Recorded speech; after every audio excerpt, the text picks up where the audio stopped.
So guys, dahil may nabili akong sayote nung isang araw pa, nalimutan ko namang lutuin.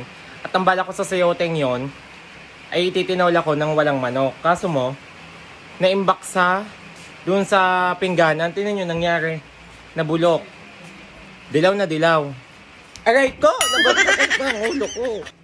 Tingnan nyo, ayan oh. Dilaw na dilaw, naninilaw. Natuyo na doon sa pingganan. Kaya ngayon, magnanakaw na lang kami ng papaya din sa aming harapan. Kung sinong may tanim. Pinahan ko na nga din pala si inay ng pinya dahil para makatulong yung katas na re sa kanyang pagdumi, guys. At dahil hindi siya napapadumi ng maayos, ayan, kakain na siya. Anong ulam mo? Chicken curry. Anong wala na? Gatsby. Wala na namang Gatsby, guys. Bibili na naman tayo ng Gatsby. Ay, kagabi nga, nangutang ka na call center na naman. Gabi naka-live kami, nangungutang ng at naubos na daw kami ng bigas. Ngayon, bibili ako mamaya. At dahil wala kami makuha ng papaya, ay ang aming tinolang walang manok ay nauwi sa itlog. At least, manok pa din to, guys. Kakain muna ako. After kong kumain, magre-repack ako ng tigli 5 pisong mantika at tigli 5 pisong asukal. Kasi pag hindi kaya minsan ng 1/4 na asukal, nabili sila ng tigli 5 pisong asukal. Tsaka kung hindi nila kaya ng isang boteng mantika, yung tigli 5 ang binibili nila. Ngayon, pinaglilista ko ang kapatid ko ng mga kulang-kulang dito kasi ubos na yung itlog. Imabenta yon lalo na sa umaga sa mga estudyante. Tsaka asukal kasi nga magre-repack ako. Ayan, kakain lang muna ako, guys, at tatapusin ko to. At gagawin ko na ang aking daily routine. Kuya, kain na kayo, kuya. Sino kuya? Ikaw? Kapatid mo na ako ngayon, Nay. Okay.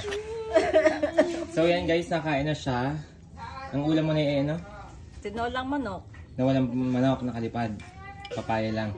Hindi, may manok ito. Nasaan ka? Papaya lang yan, ha? Mayaman. Nakaw pa. Nakakaisakto ng ito yan. Kuya. Kuya? Kani ginagayang kaya na dyan. Huwag tumama, Nay. Ayan, guys, nakain na siya. At ako naman ay may magre-repack ng asukal at ng mantika, guys. Yung tigli 5 piso. Samahan niyo ako. So guys, magre-repack ako ngayon ng asukal dahil hindi minsan kayang bilhin ang 1/4. So, tig 5 pesos itong asukal. So ayan, guys, kakauwi lang namin galing sa simbahang Bato. At pagka-uwi ko nga, ay ito agad ang ginawa ko. Ang nag-repack ako ng tigli 5 pisong mantika. Tigli 5 pisong asukal, guys. Dahil wala kaming ref. Kaya hindi ako makapag-repack ng pang ice candy. Asukal na lang. Diba? Para pag hindi kaya ng 1/4, tigli 5 piso. Ayan, guys. Sunod ko namang i-repack ay mantikang tigli 5 piso. Ayan. Ayan, kakatapos ko lang din maggawa ng tigli 5 pisong mantika. Habang nanonood si Donya.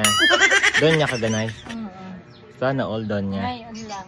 Ayan. Okay, maliligo na, guys. Then mag-e-edit na ako. And work mode muna tayo, guys. Bye, guys. Ayan, update. Bye. Malakas ka na daw. Medyo. Maglakad ka daw na maglakad para matunaw ang mga kinakain mo.